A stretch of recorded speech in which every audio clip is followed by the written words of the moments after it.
धेमाजि जिल्लानि सानजारि नोगोर सिमेन्ट सापरि ओनसोलनि समकं ओनसोलाव थानाय आइजो नब्लाङाव सोनाब सानजारि नोगोर इउबिपिअनि गोदानै बिबान मोननाय बिबानगिरिफोरनो बिबान गथायनाय आरो समायखिरा लानाय हाबाफारिया दिनै जालाङो।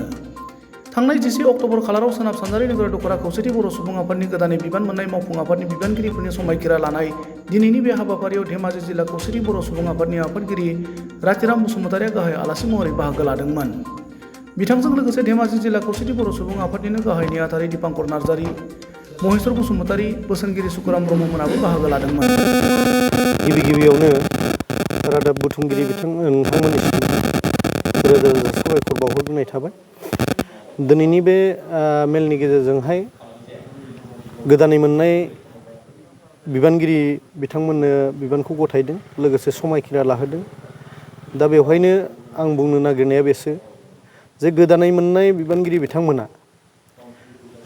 थांनाय बोथोरनि जोंनि समावहाय जाबायदि खामानिफोर मावबोदोंमोन, बे मावबोनाय हाबाफारिफोराव माखासे थालांनाय, लोगोसे रायजोफोरजों मोजाङै गोरोबलायनानै खामानि मावनाय, लोगोसे जोंनि मावनो गोनां खामानिफोरा गोबां थाबावो। दा बेवहाय माखासे गामियारि जेंनाफोर माखासे थायो। बेवहाय जोङो जोंनि आफादनि जानानै माखासे बुंथिनायनि गेजेरजों एबा फोरमायलायनानै जोङो जोंनि आफादखौ सालायलांनांगोन। आरो बेबायदिनो जोङो दानि थासारियाव जोङो बुंनो थाङोब्ला जोङो गोबां मावनांगौ हाबाफोर दङ। बर' हारिनि सोनाब सानजारि खौसेथि बर' सुबुं आफादनि दखरानि जानानै नोंथांमोना जाबायदि खामानि मावगोन, मोजाङैनो जोंनि इयुननि मावनो गोनां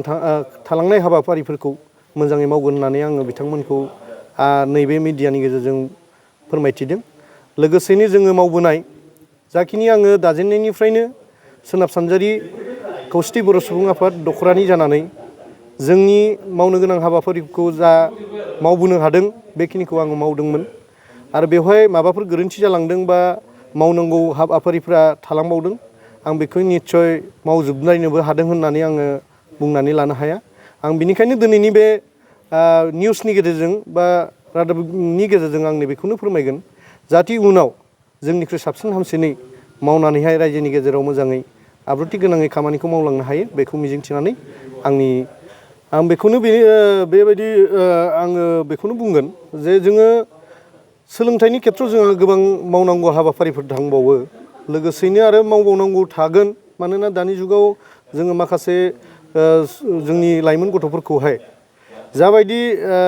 जोङो नुबोबाय थादों, माखासेया माने मा जादों, जोङो माखासे निसा जुक्त'जों बांसिन खारनायखौ जों नुदों। आं बेखायनो बैखिनियाव नैबेखौसो आंनि जिखुनु मावबोनाय माखासे सुस्रांबोनो नाजानायावबो जोङो माखासे आद्रा जालांनानै थालांदों। आरो दिनैनि बे निउसनि मिडियानि गेजेरजों आं बेखौसो फोरमायगोन, जोङो उनावबो जाहाथे जोंबो बारग'दों होनब्लाबो जोंबो अराय सम जोङो थाफानानै खामानि मावबाय थागोन। आं बेखिनिखौसो फोरमायबाय आरोखि। बे समाव बयनिसिमबो खुलुमनायखौ जासिबाय। दिनै जोङो धेमाजि जिल्लानि सिङाव थानाय सोनाब सानजारि नोगोर खौसेथि बर' सुबुं आफाद, जाय दखरा आफाद, बे दखरा आफादनो गोदानै दाफुंजानाय जा बिबानगिरिफोर, बे बिबानगिरिफोरनो दिनै बिबान गथायनायजों लोगोसे समायखिरा लानाय बे हाबाफारिखौ जोङो समखं तिनिआलिनि बे नब्लाङाव खुंफुंनाय जादों। आरो बेवहाय जोङो आफादगिरि हिसाबै मोनदों अमिन बर'। बिथाङा गोबाव सम खौसेथि बर' सुबुं आफाद दखरा आफादजों नांथाबनानै खामानि मावनाय एक्सपिरियेन्स दङ। आरो जोंना सनाराम स्वर्गियारि गाहाय नेहाथारि हिसाबै जों मोनदों। दा बिथाङाबो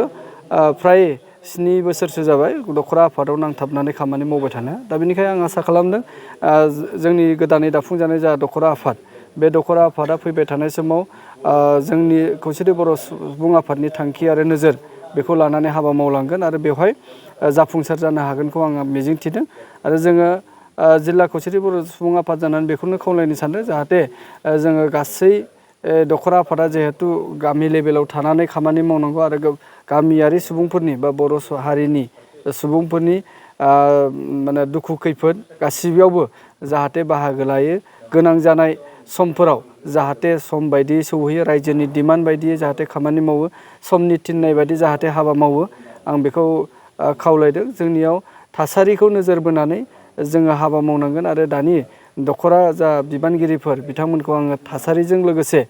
खारफानो थाखाय आं खावलायदों। आरो बे समाव जों नुदों जोंनि ओनसोलफोराव सोलोंथाइनि जा थासारि बे थासारिया जेंना गैया नाथाय थासारिया जोंनिया बारा मोजां नङा जाहोना गोबां दङ फारसेथिं फोरोंगिरिनि जेंना फरायसालिनि जेंना आरो ओनसोलनि जा आबहावा बिनि सायावबो जोंहा सोनारनानै जिहेतु थायो बेनिखायनो बेखौ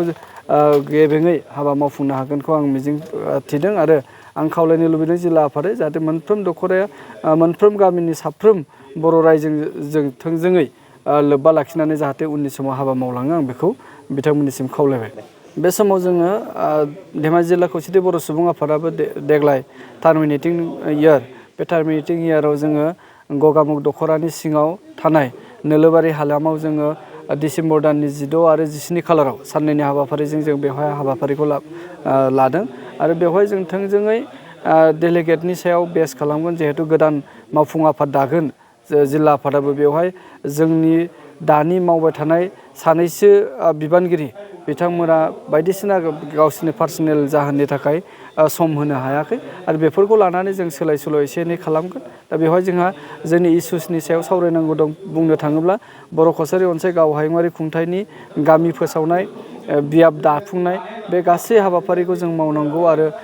जोंहा खौसेथि बर' सुबुं आफाद हिसाबै बेखौनि सायाव गोबाङै सावरायनांगौ दं फारसेथिं जोङो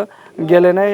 आयदाखौ दावगाफुनो बा बोखांनो थाखाय जों गेलेमु आयदानि सायाव माखासे हाबाफारि लादों जों बेखौबो बै समाव दख'रा इन्टार आनसलिक आरो दख'राफोरनि गेजेराव बादायलायहोनाय जागोन दख'राफोरनिफ्राय जोङो हानजा लांनो जिहेतु खावलायखाबाय आरो बेबायदिनो जोङो लांगोन आरो जोङो बेवहाय माखासे गोनांथार रेजुलेसनखौ लागोन आरो बे रेजुलेसनखौनो चराइदेव जिल्लायाव जानो गोनां मिरु खौसेथि बर' सुबुं आफादनि जा बोसोरसालिया जथुम्मा बे फैबाय थानाय बोसोरनि एबा गोदान बोसोर 2024 मायथाइनि जानुवारि दाननि 28 आरो 29 खालाराव जों साननैनि हाबाफारि लानानै लानाय जादों आरो बेवहाय जोङो जिल्लानि जेसेबां जेंना जेंसि दं आरो बेखौ सुस्रांनायनि राहा लामा नागिरनानै जोङो मिरुनिसिम माखासे थांखि दैथायहरगोन आरो बे गासैखौबो जोङो जिल्लानि कनफारेन्सआव गुवारै सावरायगोन आरो आसा खालामदों जोंनि मोनफ्रोमबो दख'रा आफादा बेवहाय बाहागो लागोन आरो हेफाजाब होगोन आरो जोङो गगामुग हालामनि गासै रायजो राजा बिथांमोनखौबो खावलायदों जाहाथे जोंनि जा खौसेथि बर' सुबुं आफादनि थांखि आरो नोजोर बे थांखि आरो नोजोराव जों मा माखौ लायो बेखौ बिथांमोना जाहाथे खोनासंनो फैयो आं बेखौ खावलायबाय आरो गेवलां मेलाव जोङो गाहाय आलासि हिसाबै जोंनि खौसेथि बर' सुबुं आफादनि मानगोनां आफादगिरि मनरन्जन बसुमतारी बिथांखौ जों खावलायदों आरो गेवलां मेल बेखेवगिरि हिसाबै जोंना बर' कसारि अनसाय गाव हायुङारि खुंथायनि मानगोनां गाहाय मावफुं सोद्रोमा बिथांखौ जों खावलायदों दा बेनिखायनो सम आरो थासारिखौ नायनानै जों उननि समफ्राव जोंनि जिल्लानि जानो गोनां जथुम्मा बिनि प्रग्रेस रिपर्टखौ जोङो नोंथांमोननि गेजेरजों फिन आरोबाव फोसावबावगोन बेखिनियाव दोनथ'बाय